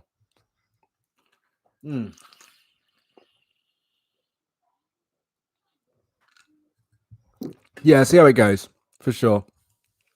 Keep seeing how it goes. No, for sure. Why not? Why not? Absolutely. Yeah. I guess it's yeah. Playing around with identity can be a fun time. You've just always got to ask yourself, and I think this is why I say it is I wasn't tracking how it was making me feel properly. In hindsight, I can say it felt good because I was doing what was expected of me, but actually, I wasn't really truly being who I wanted to be when I was trying stuff out. So as long as you hold on to that, that sensation, it sounds like you've really done the work and you're very self-aware. So it sounds like you'll take yourself down a really good, controlled path of experiment and trialing out. But I guess I only say that because I got it all wrong. I didn't do it well. How's Abby? How is Abby today? Am I going to read a book? I think I'm going to read a book.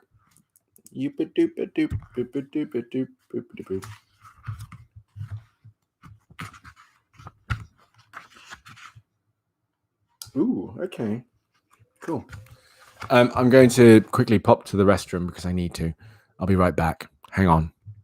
I think she did go back to sleep, yeah, I'm just going to pop to the restroom. Twigsy, if you've got any more thoughts, do share. But I'm going to mute it and pop to the loo. Okay, I'll be right back.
Oh, Abby for sure went to sleep then. She's not responding to text messages. She gone. It's just you and me here, Twigsy.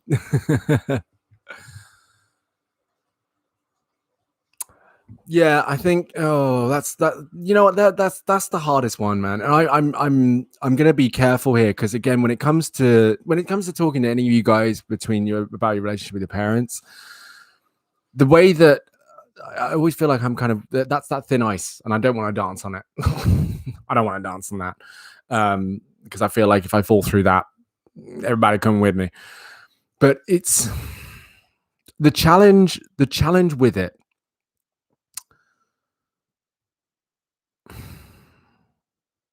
It's a mess.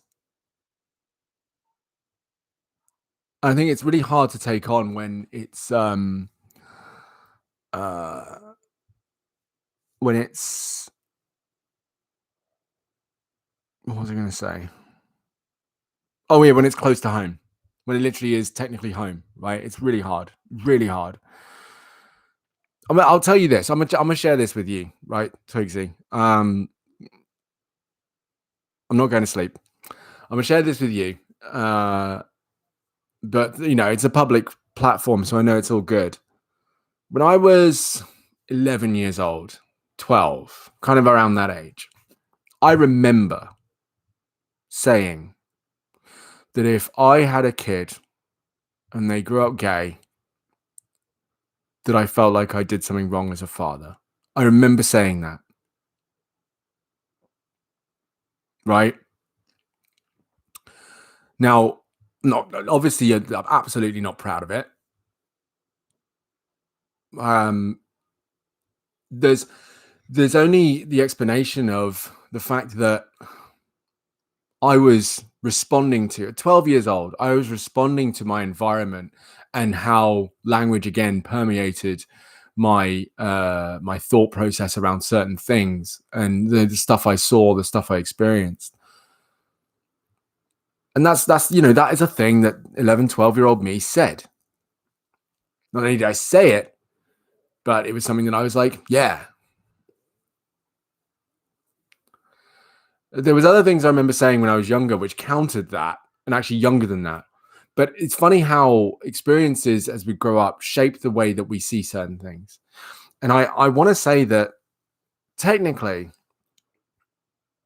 looking at history, the acceptability of homosexuality, bisexuality, all these things, while it's been around for a very long period of time, we almost took huge step. I mean, a million steps backwards, because there was a time where these things didn't matter. In fact, pansexuality was absolutely a thing way back, way back. And transgender was even a thing way back, way back. It's been around for a hell of a long time, as you probably already know, right? It's been around, but it became demonized. And actually, as recently as 1970s in New York, I know men were put in prison for even putting lipstick on.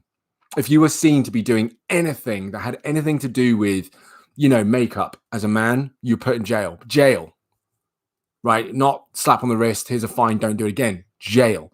Like it's mad. And that's the 70s, right? I don't know if that feels like that long ago for you, but for me, that's not that long ago. People were alive then. There are probably people who got put in jail who are still alive today, right? And in fact, there would be. So this thing is still new.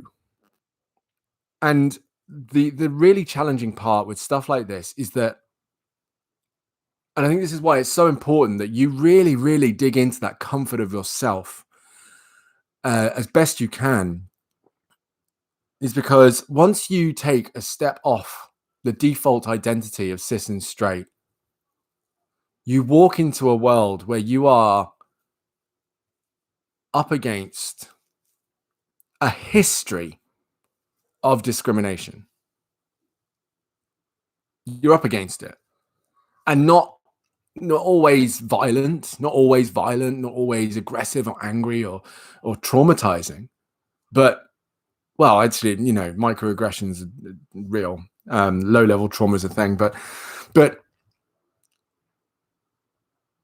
people's mindset, people's beliefs, people's experiences, what they saw, what they read, how these identities were perpetuated in the past, and we're up against that, right? That's what we're up against.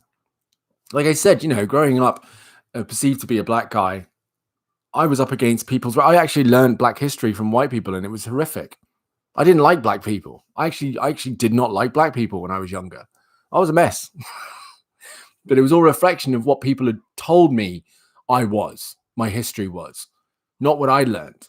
It took me until I was in my mid-20s to actually learn differently. And I was mad. I was so mad, because you realize how internalized bigotry works, right? You hate yourself because of what people have told you about yourself, not what you've understood for yourself. And so you're up against that. But that it's not to fight against that directly. It's actually to be as clear as you can on who you need to be. And I know it's a cliche that they say it, but you show them with happiness. Because what people's fear is, and this is the thing, what people's fear is, and certainly with family members and stuff, is that your life choices will not make you happy.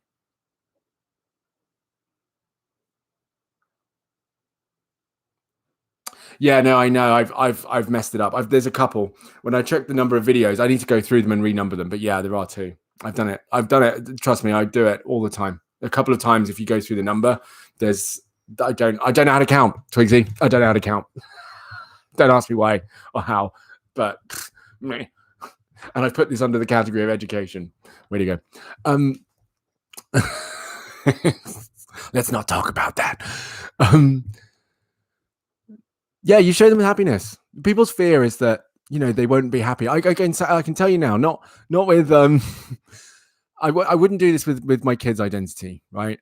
But let's say there's certain jobs that my kid, and I think about this. What's the job that I would worry about my kid going into, right? What's the kind of career path? And I'd say, for example, if they decided to be an investment banker, right, and they're like, I really want to go into investment banking, I'd be worried because I understand that the mental health of these guys and girls and people is, to me and my perception of it, really bad from what I've learned, from what I've seen. Like, people throw themselves out of buildings. People are stressed. They're like cocaine addicts. They have trouble in their relationships. They're working all the time. They're sleep deprived. They're angry. They're aggressive. This is my idea of them. And so they will have their view of what investment banking is, and it looks great to them. It looks perfect. It looks like they'll have a great time. But me as a parent will go, no, be careful. Watch yourself. That's not good, because I want them to be safe. And what they will think is that I don't want them to be something they want to be. And well, that's exactly what it is. I don't want them to be something they want to be. But I'm then projecting my own experience of it onto them. I'm not asking them, what have you seen of this? What do you know of this? What do you, what do you picture it being, and stuff like that? And I'm going to try and put stuff on it because I love them and I don't want them to be hurt. So my view of what they see to be the way they want to live gets projected onto them. This doesn't make any of this okay. It only adds an explanation.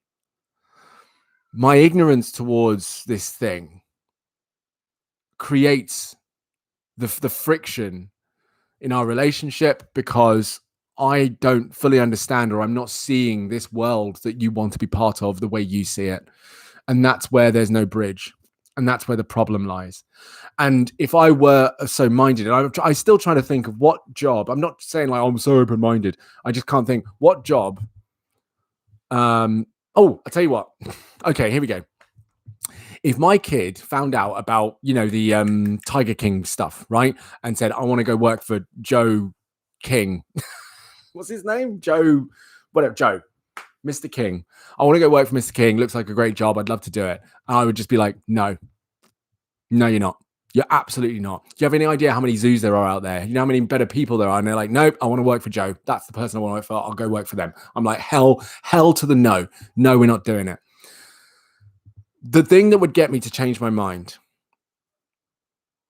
is if that person went out there, and the problem is, this is the other challenge, is they would have to go out and live a really good, healthy, happy life. I would need to see that they were happy. I would need to see that they were comfortable, safe. I would need to see, like, for myself, that they were doing well for me to go, I might have been wrong on this one. Right? But is it their place to have to prove that to me? Only if, of course, they really needed my approval, which in a way I kind of hope my kids don't need my approval to do stuff sometimes. And I'm sure it'll bring friction. But that would be it. It would be like, okay, do you know what? I was wrong on this one. They're very happy. They're genuinely content. They're okay here. They're safe. They're fine. Whatever I was worried about was only a mirror of my own idea of what that thing looked like. So usually it is a case of a parent being so concerned, or a friend, anyone being like, I've seen this thing. And I do it to you in these lives. Like, I'll say, oh, watch out for this stuff. And you've got to make sure this happens. And because it happened to me. And all I'm doing is projecting my fears of the lack of safety that a person could go through because of how I've experienced something or I've gone through something. But it doesn't necessarily have to be that way, right? But I guess the other thing is I also have to allow it. I can't stop you. I don't want to stop you. So all I can do as a parent or as a colleague or as anyone is go, I'm not going to stop you from doing this thing. I don't want to stop you from doing this thing because your desire to do it is clear and evident and true. If I may, please let me offer some safety tips in this area so that when you go into it and you come across any kind of risk, you have tools that can protect you from being hurt. Again, I don't want to stop you from doing this. And this is the thing. I drugs, for example, I'll probably be quite liberal with the kids with drugs. But again, I wouldn't want them to do drugs without having a conversation with me about safety, about responsibility, about the risks involved, etc., etc. Right? I wouldn't want them to do that. I'd want to make sure that at least I know that they have been given the tips behind it. I would not want them to go into it feeling like that A, they couldn't talk to me about it, and B, like they don't know what they're doing, because that's terrifying. That terrifies me. So really, Twigsy, all I'll say is, from all of what I've said, is you're going to feel happier being who you really are and knowing that it's going to take time for the people that you love to see that joy in you, right? And bear in mind, when you're struggling with it, that's when, of course, their fears will strike. That's when they will project those fears massively. Because, of course, I know that if my kid went off to work for Joe, Tiger King, and they messaged me saying, I'm not having a good time, you better believe that my fears will go right through the roof, and I'm going to start projecting like hell. Because I'll be like, in my head, I'm going, I told you so. You're going to die. Everything's going to go wrong. Blah, blah, blah, and I'll freak out, right? That's going to happen. But for you got to make a call, because this is to do with you and who you're being, not a job. It's you, right? You got to hold fast to that, because working on your identity and figuring out who you are is no easy street. It's not, smooth sailing all the way. It takes work. It takes practice. It takes getting it wrong sometimes and making mistakes and doing things that maybe you regret for a certain amount of time until you realize that actually you needed to learn that lesson and it's made you who you are, which is a beautiful human being, right? But this is down to you to really be that person that you want to be for your own sense of happiness and joy and contentedness, number one. And number two, to be able to show people, not just the people close to you, but people out there, that you can be this thing that some people out there,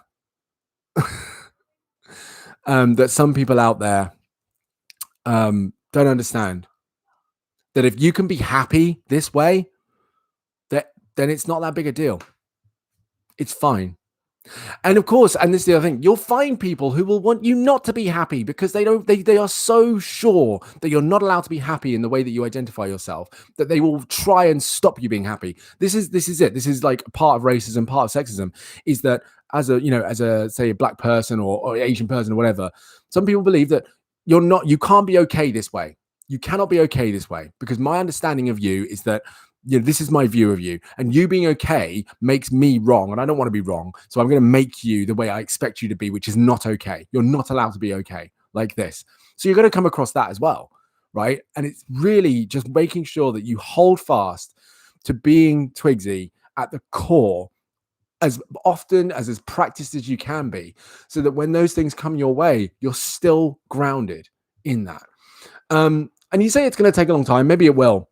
But of course, the sooner you become content and happy with who you are, the sooner things get turned around, right? But I think the other important part is, and the reality of it is as well, because I don't want to patronize you here, Twigsy, is it's important for you to find that contentedness and go at it and do it. Because also, what if they never do? Which is such a horrible, horrible reality. But I've heard, I know the stories. Would you rather not be the person that you identify as for the happiness and comfort of other people? And I know these aren't just other people, but you know what I'm saying, right? Or would you rather know that you have this beautiful relationship with yourself, that you love who you are, and you get that relationship every single waking second, where you don't have to have a question, you don't have to have a moment, you don't have to have a moment of discomfort, you don't have to have swathes and waves of nausea and disgust about yourself because you're not being yourself. You don't have to have those. You can feel the complete opposite. You can have moments of euphoria, of joy, because you're like, hell, at least I'm me. At least I'm me. The me I want to be, which means I can be alone and be happy. I can be with people and I can be anywhere and be happy, because at least I'm me. I have me. I have this place that I've created for myself, which is right up here and all in this, where I can feel at home wherever I am because I'm comfortable with this. You know? Yeah. It's a tough one. It is a tough one.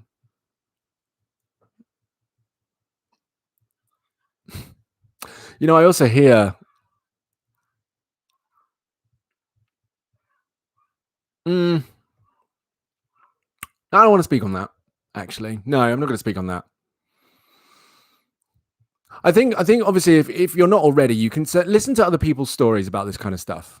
If you haven't already, I'm sure you are. I've no doubt you are. I wouldn't be surprised if you are. But listen to as many other people's stories as you can, because what you might hear are some things that really, sit with you. Definitely, because I've listened to a lot of stories about people identifying in ways that their family don't agree with. Some of the stories are great. Some of them are not. But again, it always comes back to that, which is I'm just happier that at least I'm me. At least I have me, right? Yeah. Yeah, self-conflict ain't great, man. It's not fun. It's not a fun place to be, for sure. And power to you for trying it out and trying things on and so on. Go at it. Go at it. Go get it. Definitely. Because again, I can't put into words. I mean, we go back to the spirituality thing, right? You can't put into words the joy and amazement you feel. And you probably have you probably have those moments. And you might get hooked on them. Those moments where you feel right. Everything feels aligned. And Twigsy is Twigsy. And you're just in that moment. You're like, this is it. This is what I do this for. This is why I'm practicing these things. This is why I'm trying these things on, for this sensation that I am at one with myself. I'm aligned with who I am. And you can't put words on that feeling. It is incredible, because aligned is just, the description. But the emotional sensation of going, I am being who I want to be, and I love it. I don't think there's much like it. There's very few things that feel that good in life. So yeah, go at it for sure. I think I've watched that one. I might have watched that one. But when I say listen to stories, I'd say listen to podcasts. Like, yeah, obviously you can watch talks and stuff, but actually because I listen to a lot of podcasts, and I listen to stories of people who like call up, kind of agony aunts, like advice lines and stuff. And they have tales of their non-binary journey, tales of their LGBTQ journeys and, race journeys and stuff. And when you hear it coming from civilians, right? Just regular, normal ass people who have these extraordinary experiences because of what they've been born with. That you find some real raw gold in there, that really helps you understand more about yourself. I know I've learned. It's weird. I've understood so much about myself listening to the podcasts of people technically I don't identify with, right? Listening to trans podcasts, LGBT podcasts, and they some of the things that they've spoken on, I've just been like, I've never seen it that way, and that is enlightening as hell. And it's beautiful. It just some of the times it's weird, because again, I technically don't identify with these things, but I'm like, why does that still speak to me on such a level, in a really intrinsic way? It's beautiful. It's poetry. Yeah. So no, absolutely. Get involved in that. Listen to it for sure. Twigsy, I'm going to. Do you want me to read to you? Do you want me to read? Do you want to read? Because I'm going to have to call this soon. I know I'm not having a phone call at 2, but I hope you understand. I am getting so tired. So tired. So I'm gonna have to call it, and I haven't eaten yet, so I want to eat. But yeah, do you want me to read? How are you feeling? What are you thinking? What's your say? How have you found this conversation? I mean, has it? What's this conversation done for you? Is it a kind of nice off your chest exercise? You feel better? How's it gone down? I really like holding this mic, by the way. It's nice actually having it here and not having it sat down. It's nice.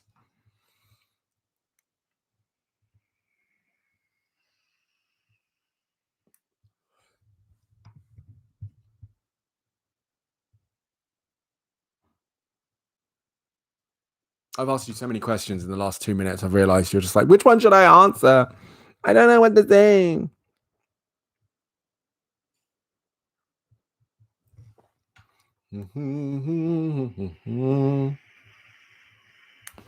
I'll tell you what.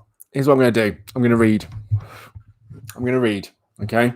I'm going to read a few pages up to the end of Stay Away from Negative People. I feel like that's a good place to stop. How long is that chapter? Here we go. Okay.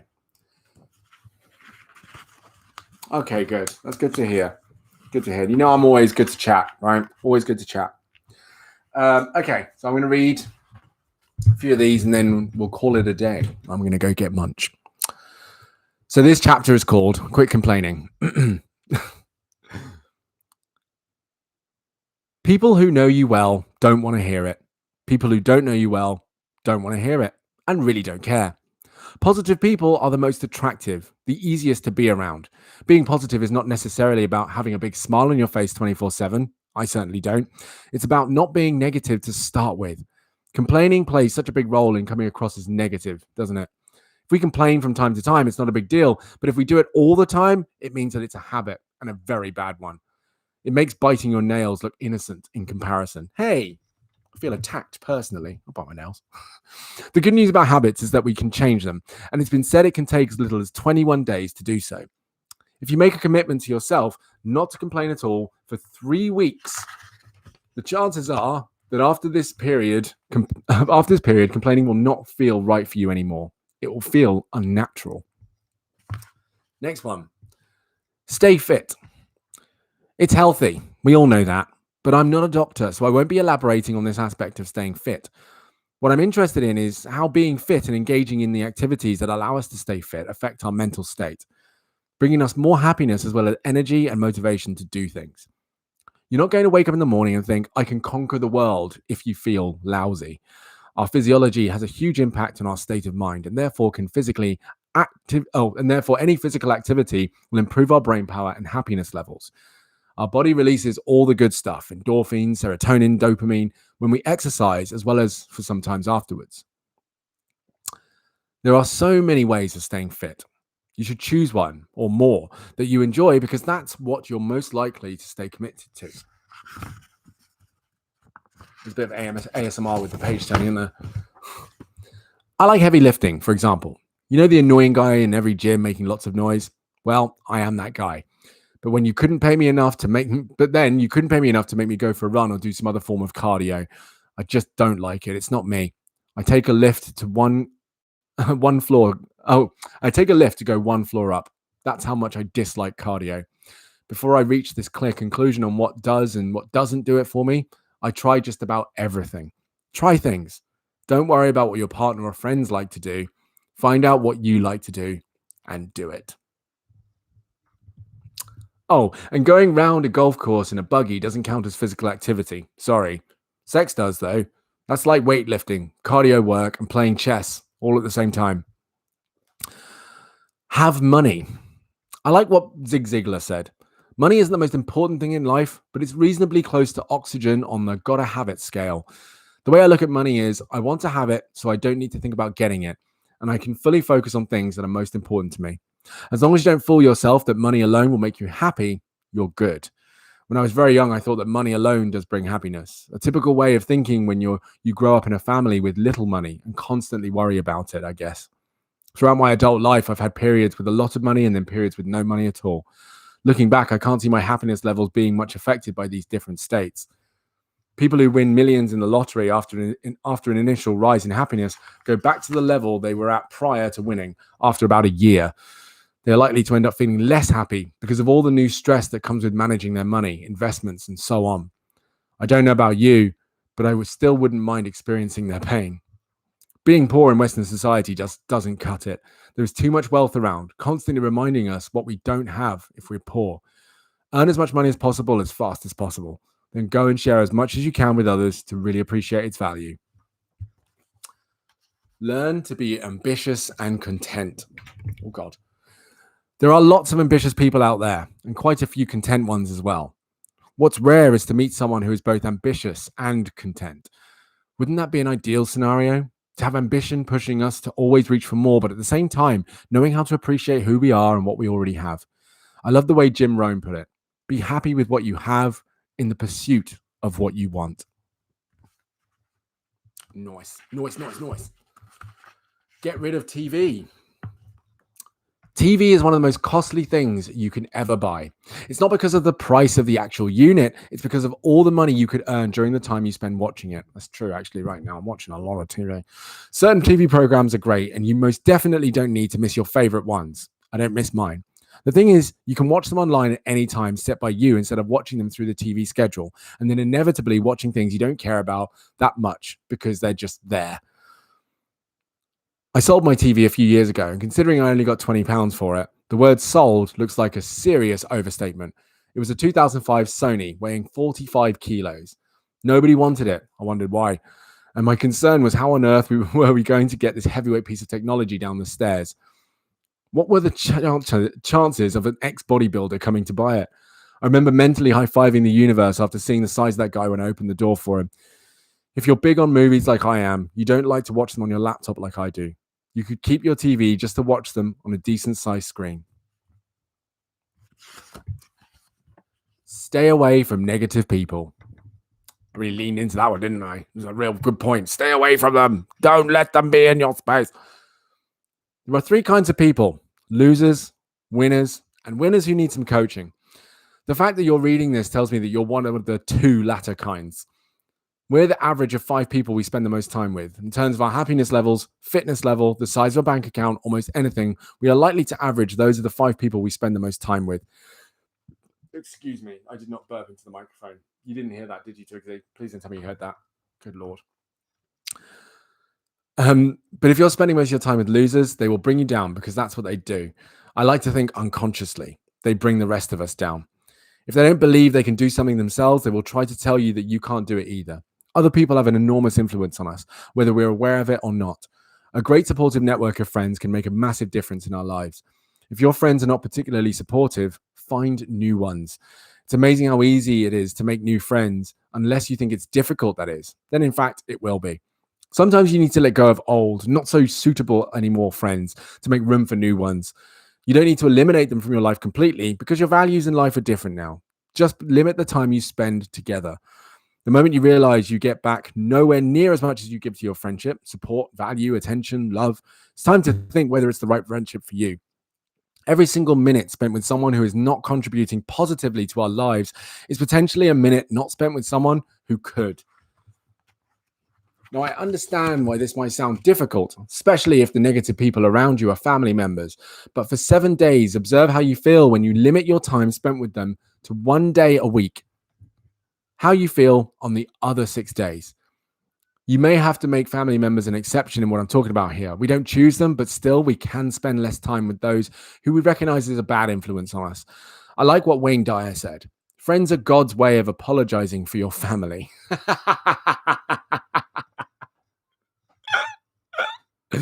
Amazing. I've been fortunate to have some incredible friends throughout my life, but I'm not actively in touch with many of them anymore. Not because they stopped being great, but because our values, once the same, are different now. And that's okay. My very best friend from my teens is one of the most interesting and successful theatre directors of my generation in Poland. We were best friends then. We were best friends then because we shared a passion for art. For me, it was mainly jazz and theatre. For him, theatre and visual arts. The guy is a genius. But on the few occasions when we meet now, we have very little to talk about. All he cares about is art, and all I care about is personal development. Are we bothered? No. We both have new close friends, people we're on the same page with. Some would argue that we can only trust people that we have known for years. I couldn't disagree more. It's not about the time, it's about the connection we make or don't make.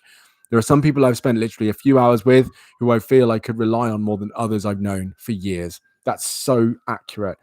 Oh, sunk cost fallacy is a real thing. And maybe that's something worth talking about, sunk cost fallacy. I'll get into that.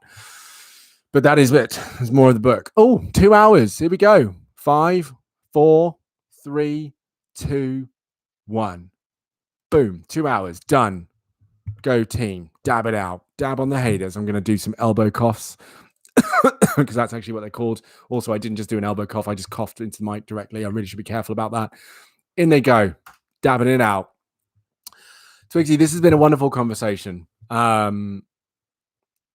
Oh, I missed that comment. Excuse me. I'm actually the only LGBTQ person in my house, as far as I know, so far in my family. So my family all think I'm weird. So it'll be weird coming out to them, for sure. Yeah, look, you can watch this back as many times as you like, as you know. So, if there's something you missed or something you want to hear again, you play it back for sure. But Godspeed, Twigsy. Godspeed. Go get him. Go be the greatest Twigsy that ever lived. And remember, there's only one. So actually, you already are the greatest Twigsy that ever lived. You could already just, continue to do that. Yeah? All right. Cool. I will see you tomorrow. Have a wonderful 24 hours, 22 hours. I'll probably be less tired. And the chances are I'll be able to speak properly. Although this has been nice, actually. This has been all right. I've enjoyed this. Not making too much noise and so on, because I don't have the energy for it. But yeah, anytime, Twigsy. Have a great 22 hours, and I'll catch you tomorrow. All right? Later.